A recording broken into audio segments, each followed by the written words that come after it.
শেষচৈত্রের ঘ্রাণ। লেখিকা নূরজাহান আক্তার আলো। পর্ব সংখ্যা ৮। দুদিন ধরে পার্টি অফিসে ঝামেলা চলছে। ঝামেলার সূত্রপাত অঙ্কন হাদিস পাওয়া নিয়ে। ছেলেটার সায়ন গুম করেছে জানতে বাকি নেই কারো। তবে কোথায় রেখেছে, বাঁচিয়ে রেখেছে নাকি মেরে ফেলেছে, নাকি অন্য কিছু করার পরিকল্পনা এঁটেছে সে, এখন অবধি তার কোনো খবরই পাওয়া যায়নি। অঙ্কনের বাবা পাগলা কুকুরের মতো হিংস্র হয়ে উঠেছে। আবু সিদ্দিকের হুমকিও দিয়েছে অঙ্কনের খোঁজ বের করতে, নয়তো আবু সিদ্দিকের কচিকাঁচা মেয়ে নিয়ে খেলাধুলোর ভিডিও ফাঁস করে দেবে। চাপে পড়ে আবু সিদ্দিক ইনিয়ে বিনিয়ে সায়নের থেকে কথা বের করার চেষ্টা করেছে, কিন্তু ধূর্ত সায়ন সেসব কথার ধারের কাছেও ঘেঁষে না। হয় প্রসঙ্গ পাল্টায়, নতুবা গালিগালাজ শুরু করে। তখন আবুল সিদ্দিক কথা বলার সাহস পান না। সায়নের এমন বেপরোয়া কাজে কনক বরাবরের মতো আজও খোঁজা মেরেছে। সায়ন দু একবার হেসে উড়িয়ে দিয়েছে, কিন্তু কনক যখনই মা তুলে গালি দিল তখন নিজেকে সামলাতে পারল না। ক্ষিপ্ত হিংস্রের মতো তেড়ে গিয়ে শক্ত থাবা কনকের শার্টের কলার চেপে ধরে একের পর এক ঘুষি দিতে থাকলো। শক্ত হাতের ঘুষির তোপে নাক মুখ দিয়ে রক্ত বেরিয়ে গেল কনকের। পার্টি অফিসে থাকা অন্য ছেলেরা কোনো রকমে তাদের থামায়। কনক আপাতত হসপিটালে, 2 দিন সেখানে থাকতে হবে। হাতাহাতিতে সায়নেরও লেগেছে, তবে হসপিটালে যাওয়ার মতো হয়নি। রাগে ফুঁসছে সে, আফসোস করছে আরও 2টা ঘা কেন বসালো না, কেন জন্মের মতো কথার বলার শক্তি কেড়ে নিতে পারল না তার। ঘটনা শুনে আবু সিদ্দিক পার্টি অফিসে এসেছে। তার সঙ্গে এসেছে নতুন এক মুখ। সায়ন তাকে দেখেও কথা বলার আগ্রহ প্রকাশ করল না। ধপ করে বসলো চেয়ারে। তারপর টি-শার্টের পেছনে ঠেলে সিদ্দিকের উদ্দেশ্যে বলল, আজ থেকে আপনার দল আপনি সামলাবেন। কেন? তুই কোথায় যাবি?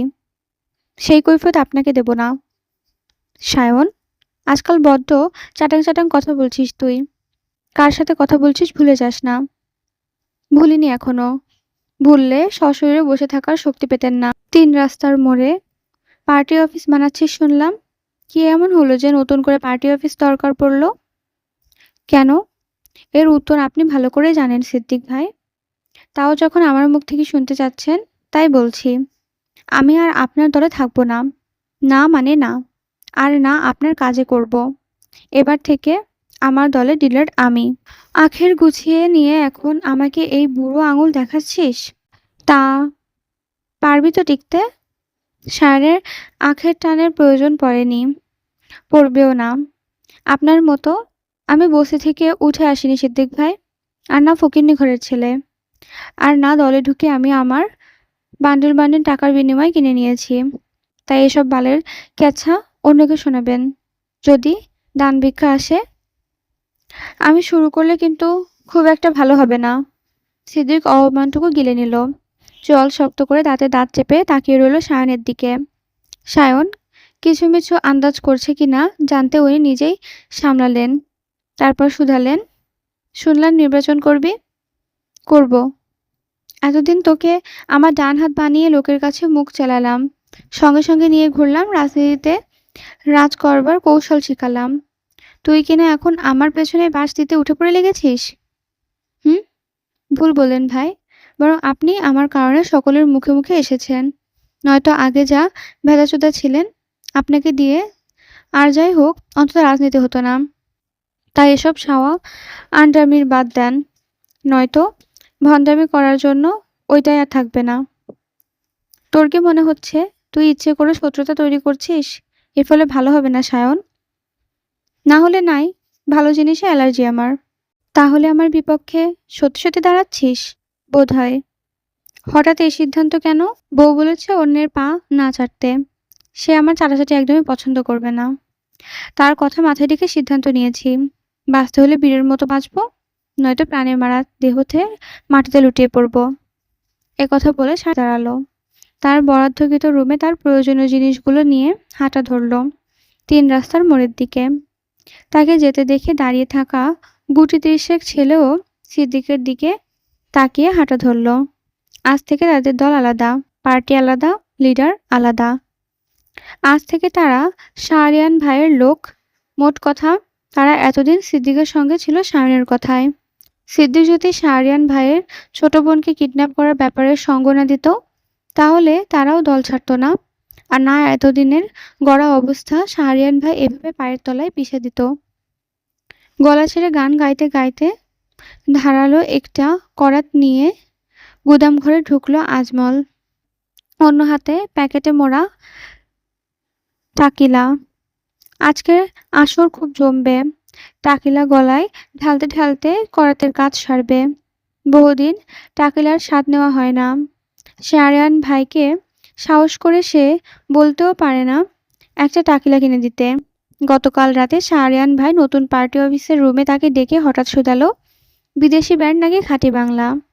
আজমল কথা মানে বুঝতে না পেরে মুখ কাচুমাচু করছিল। সাহস করে জিজ্ঞাসা করতে পারছিল না। পরে চট করে কথাটা ধরে ফেলে দাঁত বের করে হাসল। ধরে নিল ভাইয়ের মন ভালো।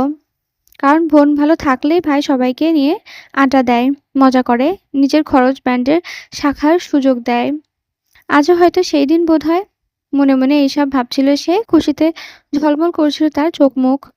তখন সায়ন 10 আঙ্গুলের সাহায্যে আঙুল ফুটাতে ফুটাতে বলল, ভোঁতা জং ধরা করাতি আনবি। এরপর ভোঁতা করাত দিয়ে ধীরে সুস্থে এবড়ো থেবড়ো করে গত পরশু ধরে আনা ছেলেগুলোর হাত পা কাটবি। ভুলেও যেন কাটাটি স্মুথ না হয়। 5 জন ওরা, 4 পাছা 20, মোট 20টা হাত পা। চটের বস্তায় ভরে ঠিক সকাল 10টার মধ্যে আমার সামনে এনে হাজির করবি। যদি 10টার একটাও বাজে, তাহলে তোকেও এই অবস্থা দান করব। ওকে ভাই। আর হ্যাঁ, অবশ্যই জ্ঞান থাকা অবস্থায় কাটবি। ঠিক আছে ভাই। সিদ্দিকের দিকে নজর রাখতে বলেছিলাম, রেখেছি। সে এখন পাগলা কুকুরের মতো দৌড়ে বেড়াচ্ছে। ক্ষমতার লোভে বউটাকেও অন্যায় বিছানায় পাঠায়। সব খবর আছে ভাই। ইশারা করা মাত্রই সব ভাইরাল করে দেব। হুম। কনকের বোনকে রেপ করেছে কে? জানি না ভাই। তবে কনক কাল আপনার নামে পুলিশ কেস করেছে। তার মতে পুরনো শত্রুতার জোর খাটিয়ে আপনি এ কাজ করেছেন। আমি বুঝি না কনক আমার মারা খেতে এত পছন্দ করে কেন। একা একা আর কতজনকে মারা দেব আমি? আমিও তো মানুষ, এনার্জি বলে একটা ব্যাপার আছে। সিদ্দিক দিয়ে এত আদর যত্ন করে ওর পেছন মারছে, অথচ এদিকে তাকাই না। সত্যিটা না জেনে আমার সামনেই কেন ঝেঁপে পড়ে? শালায় সত্যি সত্যি আমার ট্রু লাভ করে। আমি খালি এসব বালছাল কিছু বুঝি না তাই। আজমল মুখ টিপে হাসল। সায়ন তখন এক বান্ডিল টাকা টেবিলের উপর রেখে দিয়ে ইশারা করল। সে নিল। এরপর দল বেঁধে টাকিলা নিয়ে চলে এলো ডালের গুদাম ঘরে। এখানে আজ মেলা কাজ বাকি, সব করতে হবে। ভাই ওদেরকে খুশি করেছে, তাই তারও এবার সকাল 10টায় নয়, রাত 10টার আগেই কাজ সেরে ফেলতে হবে। এসব নিয়ে আলোচনা করতে করতে তারা গলায় টাকিটা ঢেলে লেগে গেল আদেশকৃত কাজে। তাদের দেখে ছটফট করতে লাগলো 5 জন যুবক। জানের ভয় বলতে লাগলো, ইয়াসিন নামের একজন শীতলের গায়ে অ্যাসিড ছুড়তে সুপারিশ দিয়েছিল। এই ঘটনা 2 দিন পর শখে অ্যাক্সিডেন্ট আর স্বর্ণকে চাকু মারার আদেশ ছিল। তবে সেটা থেমে থেমে আজমল কথাগুলো জানে, তবুও রেকর্ড করে নিজের কাছে রেখে দিল। বাইরে থেকে মনে হবে কেউ গুদাম ঘরে রড কাটার কাজ করছে, নতবা পুনরায় সেটা মেরামতের কাজ চলছে। আসলে সেসব কিছুই না। তারা এক পাশে গ্রিল মেশিন অন করে অন্য পাশে জ্যান্ত মানুষের হাত পা কাটছে। চৌধুরীর পুত্রদের কানেও পৌঁছে গেছে কেউ তাদের 3 বোনকে টার্গেট করেছে। একথা শুনে সায়নের শুদ্ধ যেন গা ধারা দিয়ে উঠেছে। গোপনে কেউ লাগিয়ে দিয়েছে কার এত বড় কলিজা, তারা মেপে দেখবে। আর চৌধুরী নিবাসের মেয়েদের প্রতি অশ্লীল ছায়া এসে হানা দিয়েছে, একথা শুদ্ধ সায়ন জানলেও বাকিদের অজানা। শুদ্ধ ঢাকা ফেরত কথা থাকলেও শীতলের ওপর অ্যাটাক হতে পারার কথা কানে আসা মাত্রই অ্যালার্ট হয়ে গেছে এবং 2 দিনের মধ্যে কালপিটের নাম গোত্র বের করে ফেলেছে। কালপিটের আসল নাম ইয়াসিন শিকদার। তবে ইয়াসিন তার নাম হলেও টাইটেল বদলে পোশাক পরিবর্তন করার মতো। সে কাজের ক্ষেত্রে কখনো শেখ খান, কখনো শিকদার টাইটেল ব্যবহার করে থাকে টাকাতে মাফিয়া। ধামাকাদার খবর, আবু সিদ্দারের খুব কাছের কেউ। এটুকু শুনে শুদ্ধর ব্রুজরা কুঁচকে গেছে। আবু শিকদার জড়িত এটা আগেই জেনেছে সে। এই সুযোগ প্রমাণসহ সায়নকে দেখিয়েছে বিধায় সায়ন দলও ছেড়েছে। কিন্তু ইয়াসিরকে, তার সাথে কিসের শত্রুতা? মাফিয়া এলো কোথা থেকে? তা যতদূর মনে আছে কোনো মাফিয়ার সাথে চৌধুরী বাড়ির কখনো কোনো ঝামেলা হয়নি। তবে নাকি এটার পেছনে অন্য কোনো গল্প আছে? সে আপাতত নিজের ভাবনা ছেদ ঘটিয়ে কলদাতাকে বলল, সে মাফিয়া কিভাবে জানলি? কেউ কোডটা পাঠিয়েছিল, ওটা দিয়ে এখন তার ডিটেল শো করছে। ছবি আছে? আছে। শালাকে দেখিয়ে আমি ফিদা ভাই। তার কাছে পৌঁছানোর উপায় জানাচ্ছি। ওকে। এ কথা বলে স্যান্ডি কল কেটে পুনরায় কাজে লেগে পড়ল। শুদ্ধর ফোনে পরপর নোটিফিকেশন এলো। চেক করে দেখলো একটা ছবি। দেশি ও বিদেশি সংমিশ্রণে তার মুখবয়। তাকে এক পলক দেখে শুদ্ধ আতশোয়া হয়ে বিছানায় বসল। ব্যস্ত হাতে ফোনে টুকটাক কি করছে তার সামনে দেওয়াল ভেদ করে একটি পর্দা তৈরি হলো। সেই পর্দায় ভাসছে থাকা ইয়াসিরের ছবি এবং তার সম্পর্কিত নানা তথ্য। ইয়াসিরের জন্ম ইতালির রাজধানী রোমে, তবে বড় হয়েছে সুইডেনে। তার বাবা বাঙালি হলেও মা বিদেশি। তাদের দুজনের সংমিশ্রণে ইয়াসিন। ভাই বোন আছে কিনা তা জানা যায়নি। শিক্ষাগত যোগ্যতা সম্পর্কেও কিছু বলা নেই। তার মা বাবা কোথায়, সে কেন মাফিয়া হলো, এসব অজানা। তবে কথায় কথায় এক কথা, সে বর্তমানে সুইডেনের নামকরা মাফিয়া। বিশাল বড় গ্যাং রয়েছে তার। তবে এ অবধি তাকে কেউ দেখেনি। সে দেখতে কালো নাকি ফর্সা, লম্বা নাকি খাটো, তাও কেউ জানে না। তবে সংবাদ মাধ্যমে জানা গেছে ইয়াসিন শিকদার খুব সাধারণ পোশাক, সাধারণ বেশে চলাফেরা করে। অথচ ছেলে হয়েও তার প্রকৃত রূপ চোখে ধাঁধানো। তথ্য অনুযায়ী এটুকুই পড়ে শুদ্ধ তীক্ষ্ণ দৃষ্টিতে তার ছবিটুকু জুম করে দেখল। ছবিতে দেখা যাচ্ছে ইয়াসিরের ঠিক সামনাসামনি 9x19 মিলিমিটারের প্যারাবেলাম M1911 সিজেড 75, ইহর্স এসএই, পেলিকান 1200, এমটিএম দৈত্য ও প্লানো 1404 মডেলের পিস্তল। এত পিস্তল দেখেও তার ঠোঁটে হাসি নেই। ক্রুদ্ধ চোখে তাকিয়ে আছে সেগুলোর দিকে। তার এক হাত কারারুদ্ধ করা খচিত রক্ত মাখানো ছুরি। শুদ্ধ ছবিটা আর একটু জুম করে দেখলো ইয়াসিনের পেছনের সাইড। এরপরে সে হো করে হেসে উঠল, কারণ তার ধারণা সঠিক। ইয়াসির নামে ইয়াসির হলেও ছবির মানুষটা ইয়াসির নয়। এই ছবিটা কোনো এক অ্যাকশন মুভির তামিল নায়ক। শুটিং সেটে ছবিটি তোলা। মোদ্দা কথা, কোনো মাফিয়া এভাবে শো অফ করতে পারে না। তারা যেসব কাজে যুক্ত হন তাদের নিজেদের আড়ালে রাখেন, নয়তো তাদের ভয়ঙ্কর কাজ সর্বমুখে চলে আসার সম্ভাবনা থাকে।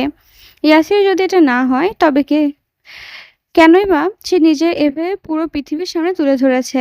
এমন নানা জটিল প্রশ্ন গোলক দাদার সামনে পেল না শুদ্ধ। তবে বুঝলো এখানে অন্য ঘাবলা আছে, যেটা ধরতে পারছে না সে। হতে পারে তার ইয়াসির নামটাও ফেক। এমনও হতে পারে এই ইয়াসির তাদের চেনা জানা আপন কেউ। মরার পাখনা গজিয়েছে বলে এভাবে লুকোচুরি খেলতে নেমেছে।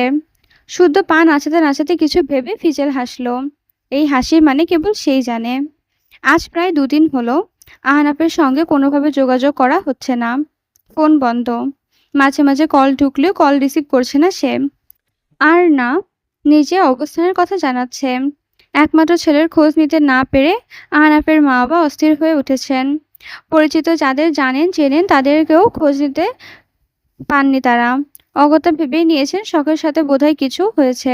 নয়তো বলা নেই কওয়া নেই, এভাবে যোগাযোগ বন্ধ করার কারণ কি? এসব ভেবে ওনারা রওনা দিয়েছেন চৌধুরী বাড়ির উদ্দেশ্যে।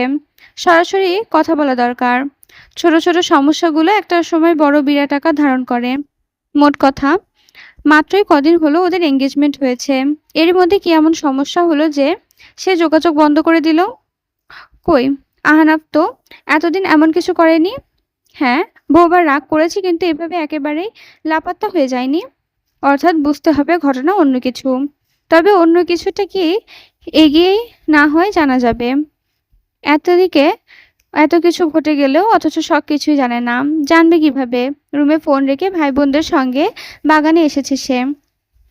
শ্বশুর শাশুড়ি ননদ একের পর এক কল করেই যাচ্ছে। খুনাক্ষরেও টের পায়নি। ফোন সাইলেন্স থাকায় আশেপাশের কারো কথা পৌঁছায়নি কান পর্যন্ত। দুপুর খেয়ে বই পড়তে পড়তে ঘুমিয়েছে এগুলো একটু। বিকেলে ফ্রেশ হয়ে একটা বই হাতে নিতেই সাম্য সৃজন টেনে বাগানে এনেছে। শীতল নাকি ডাকছে। এসে দেখে শীতল গাছের উঠানে বসে আছে, স্বর্ণ ঘাসের উপর বসে আছে।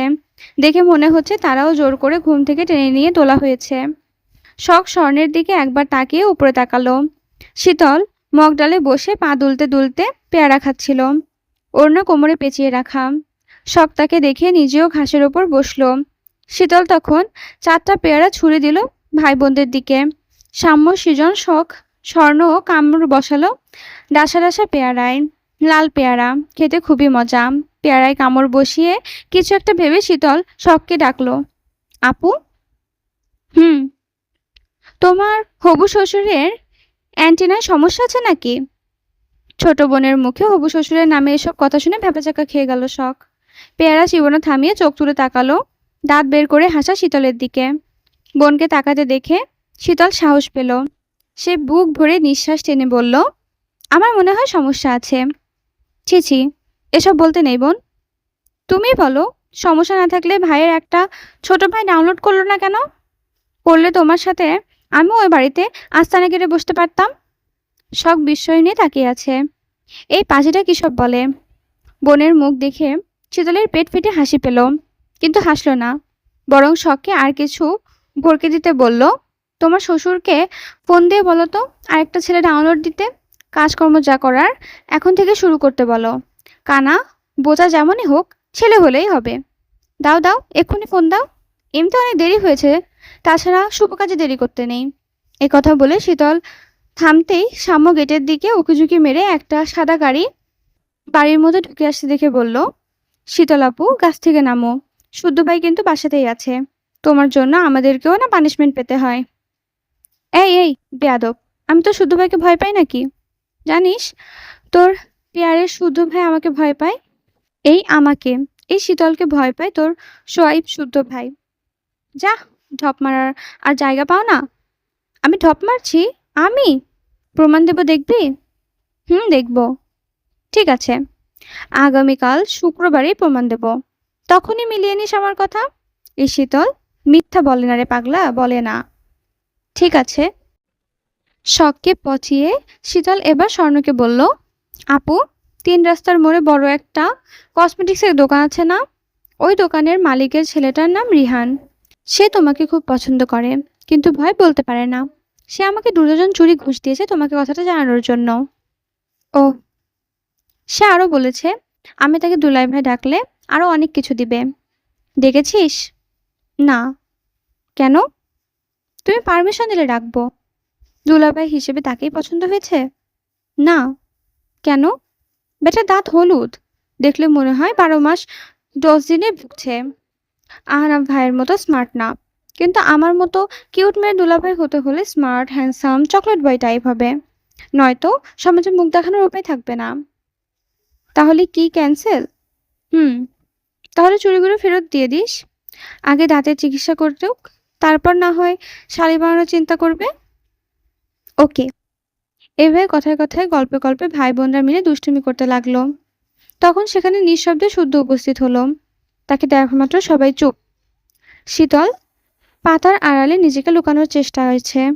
শুদ্ধ সব কটার মুখ দেখে জানালো আহনাফের বাবা মা এসেছে। ভদ্রভাবে সবাই গিয়ে যেন দেখা করে, কথা বলে। অহেতুক হিহি করলে এটাকে মেরে গাছে ঝুলিয়ে রাখবে। ভাইয়ের কথা শুনে স্বর্ণশক সাম্য সৃজন ভদ্র বাচ্চার মতো ধীরে সুস্থে হেঁটে বাড়ির দিকে গেল। এবার শুধু মুখ তুলে তাকালো পাতার আড়ালে থাকা শীতলের দিকে। বুঝতে বাকি নেই সে ধরা পড়ে গেছে, তাই শীতল বোকা বোকা হাসল। শুদ্ধ বাগানের এক কোণে কেটে রাখা বড়ই গাছের বড় দুটো ডাল টেনে এনে রাখায় পেয়ারা গাছের গোড়ায়। শুকনো ডাল কাটায় ভরে আছে। তাকে গাছের গোড়ার ডাল দেখতে পেয়ে এবার শীতল আর্তনাদ করে উঠল। এ কি করলেন শুদ্ধ ভাই? কি করলাম? গাছের নিচে কাটা রাখলেন কেন? নামবো কিভাবে আমি? তুই কি করে নামবি আমি কি জানি? কাটা সরান। পারবো না। আর নেমে কি করবি? মগডালে বসে বসে কার এন্টেনায় কি সমস্যা হিসাব কর। সন্ধ্যা ঘনিয়ে আসছে, নিরিবিলি স্থান, একটু পরে তেনারাও সঙ্গ দিতে আসবে। ভাব ভাব, মন দিয়ে ভাব। আমি আসি। একেতে গাছের নিচে বড়ইয়ের কাঁটা দিয়ে রাখায় তার উপরে ভূতের ভয় দেখাচ্ছে। ভীষণ রাগ হলো শীতলের। সে রাগে ফুঁসতে ফুঁসতে বলল, আমি কি আপনার এন্টেনার কথা বলেছি নাকি? বলছি, কাপুর শ্বশুরের আমারটার কথা বলিসনি বলেই এখনো নিঃশ্বাস নিতে পারছিস। বললে আজই জানাজা সম্পূর্ণ করতাম। কাঁটা সরান শুদ্ধ ভাই। সত্যি বলছি, আপনাকে বলিনি। আর আমি যা বলি শুনেন কিভাবে? এমন খরগোশ মার্কা কান হলে তো সমস্যা। আমার কান খরগোশ মার্কা? হুম। না না, আমি তা বলিনি। শুদ্ধ ঠান্ডা দৃষ্টিতে শীতলের দিকে তাকিয়ে আরো দুটো বড়ইয়ের ডাল এনে গাছের চারিপাশে ছিটিয়ে রাখলো, যাতে লাফ দিতেও নামতে না পারে। এরপর কোনো দিকে না তাকিয়ে চলে গেল বাড়ির দিকে। আর বেচারা শীতল চেঁচিয়ে বলতে থাকলো, যাবেন না শুদ্ধ ভাই, নাক ছুঁয়ে বলছি আর কোনোদিন গাছে উঠবো না। দয়া করে কাঁটা সরিয়ে যান। শুদ্ধ ভাই, ও ভাই, ভাই রে, এ কে, কোথায় আছিস? নামা রে, বাঁচা রে। সায়ন ১ ঘন্টা আগে বাসায় ফিরে ফ্রেশ হয়ে খেয়ে শুয়েছিল। ঘুমানোর ইচ্ছে না থাকলেও এপাশ ওপাশ করতে করতে ঘুমিয়ে পড়েছিল। এটুকু সময় একটা স্বপ্ন দেখেছে স্বর্ণকে নিয়ে। তাদের বিয়ের স্বপ্ন। স্বর্ণকে সুন্দর করে সেজেছে, নীল শাড়ি পরেছে। শীতলার শখ স্বর্ণকে রেখে গেছে তার রুমে। ফুলে ফুলে ভরা পুরো রুম। সে খুশিতে ডগমগ হয়ে মুখ ভর্তি হাসি নিয়ে রুমে এসেছে। কিন্তু রুমের দরজায় দাঁড়িয়ে দেখে স্বর্ণ বিছানায় নেই। তার জানা মতে নতুন বউরা বিছানার মাঝখানে লজ্জায় নত হয়ে বসে থাকে। মুখের সামনে থাকে ১ হাত ঘোমটা, কিন্তু তার বউ কই? বউ নাই দেখে তার বুকের বিজলি পড়ার উপক্রম। চোখের পাশে ঝিকিমিকি বাতির আলো। সে পাগল ভেড়ার মতো এদিক ওদিক পানে তাকিয়ে খুঁজছে তার প্রাণপ্রিয় বউকে। খুঁজতে খুঁজতে দেখে স্বর্ণ চুপ করে সিংহের ওপাশে পা ঝুলিয়ে বসে আছে। তাকে ফ্যানের ওপারে দেখে শুধালো, এ কিরে, তুই ওখানে কেন? নেমে আয় বউ, আজ না আমাদের সোহাগরাত। সোহাগরাত না ছাই। ওমা, এ কি কথা? বিয়ে হয়ে গেছে আমাদের। আর নেই ভাবনা, আর নেই চিন্তা। দ্রুত নেমে আয় যান, দুজন মিলে করে ফেলি বেবি আনার প্ল্যান। না সায়ন ভাই, আমি আপনার সাথে বাসর করব না। কেন সোনা, কি অপরাধ আমার? কি করেছি আমি বল? আপনি কেন ক্যাটক্যাটে হলুদ শার্ট পরে বিয়ে করতে গেলেন না? কেন বলুন? আমার তো হলুদ কালারের শার্ট নেই সোনা। তোর হলুদ শাড়ি কেটে একটা বানায় দিস। একথা বলতে না বলতেই স্বর্ণ লাফ দিয়ে তার উপরে। সে স্বর্ণকে ক্যাচ করে জাপটে ধরে পাগলের মতো চুমু দিতে শুরু করলো। চুমুতে চুমুতে ভিজিয়ে ফেলল স্বর্ণের চোখ, গাল, ঠোঁট, থুতনি, গলা ও মসৃণ গ্রীবা। এতদিনের অপেক্ষা তর সে আর সয় না। কম্পিত হাতে খুলে ফেলল বউয়ের পরনের শাড়ি। মুখ ডুবালো গলায়। মন, মস্তিষ্ক, হাত ও উন্মাদ দেহখানা যেন এখন পাগলা ঘোড়ার ন্যায় অবাধ্য। তখন তীব্র ঝাঁকুনি ঘুম ভেঙে যায় তার দুচোখ। খুলে দেখে শুধু ব্রুকুচকে তাকিয়ে আছে। তার বাসর ঘরে শুদ্ধ কোথা থেকে এলো? বউ কই তার? সে কিছু বলার আগে শুদ্ধ বিড়বিড় করলো, রুমের দরজা খুলে রেখে কোল বালিশে পাগলের মতো চুমু খাচ্ছিলি কেন? মাথাটা কি একেবারেই গেছে? সায়ন ঘাড় ঘুরে আশেপাশে তাকালো। ফুলে ভরা রুমে ফুল কই? আর বউ? বউই বা কই? সে এবার মাথা চুলকে আমতা আমতা করে বলল, আমার বউ কোথায়? এখানে তো ছিল। ডাস্টবিনে ফেলে এসেছি। যাও, ধুয়ে ঝেড়ে তুলে নিয়ে আসো। আসার সময় বাবা কি জন্য ডাকছে শুনে এসো। বাবা ডাকছে? হুম। তুই যা, শাওয়ার নিয়ে আসছি। কিছুক্ষণ আগে না শাওয়ার নিলে, লাঞ্চ করলে? আরে ভাই, স্বপ্নের কিছু দোষ ছিল। শুদ্ধ সায়নের কথা মনে বুঝে মুখ কুঁচকে বিরক্তি নিয়ে চলে গেল। আর সায়ন গায়ের ওপর থেকে চাদর সরিয়ে ওয়াশরুমের দিকে যেতে যেতে বিড়বিড় করলো, দিনে দুপুরে কি হতচ্ছাড়া স্বপ্ন দেখলাম রে বাবা, ছ্যা। এরপর নিজেকে বকতে বকতে ওয়াশরুমে চলে গেল। শাওয়ারের নিচে দাঁড়িয়ে এবার একা একাই হাসি ফেলল। স্বর্ণ জানলে তাকে ঝাড়াপিটা করবে। ড্রয়িং রুমে সবাই উপস্থিত হয়েছে আহনাফের বাবা মায়ের জন্য। কুশল বিনিময় সেরেছে। ওনারা এখন ইনিয়ে বিনিয়ে শখের সাথে কথা বলছে, বোঝার চেষ্টা চালাচ্ছে শখের সাথে কোনো সমস্যা হয়েছে কিনা। কিন্তু শখ জানিয়েছে তাদের মাঝে কোনো সমস্যা হয়নি। কিছুক্ষণ আগেও আহনাফের সাথে কথা বলেছে সে। একথা শুনে আহনাফের বাবা বলছে শখের ফোন থেকে একটা কল দিতে। শখ ভিডিও কলই দিল। ডাউট স্পিকারে কল দেওয়া। একবার কল দিতেই আহনাফ কল ধরে বলল, হ্যালো সোনা, বলো। এতক্ষণ মনে পড়লো আমার কথা? বড়দের সামনে এমন সম্বোধনে লজ্জায় কুঁকড়ে গেল শখ। বড়রাও মুখ এদিক ওদিক করলো। তখন আহনাফের বাবা ফোনটা নিয়ে বলল, সমস্যা কি তোমার? আমাদের কারো কল ধরছো না কেন?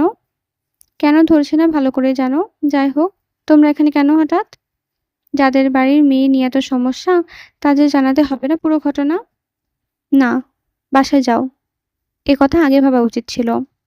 কথা বাড়িও না বাবা, বাসায় যাও।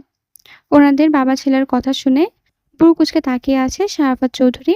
শাওন চৌধুরীর কপালেও চিন্তার ভাঁজ। শুধু ২ হাত পেছনে মুঠ রাজকীয় ভঙ্গিতে দাঁড়িয়ে আছে। বোঝার চেষ্টা করছে মূল ঘটনা। কথার শুরুটা মোটেও পছন্দ হয়নি তার। এরা বাবা ও ছেলের উল্টাপাল্টা কিছু বলে। আজ ধোলাই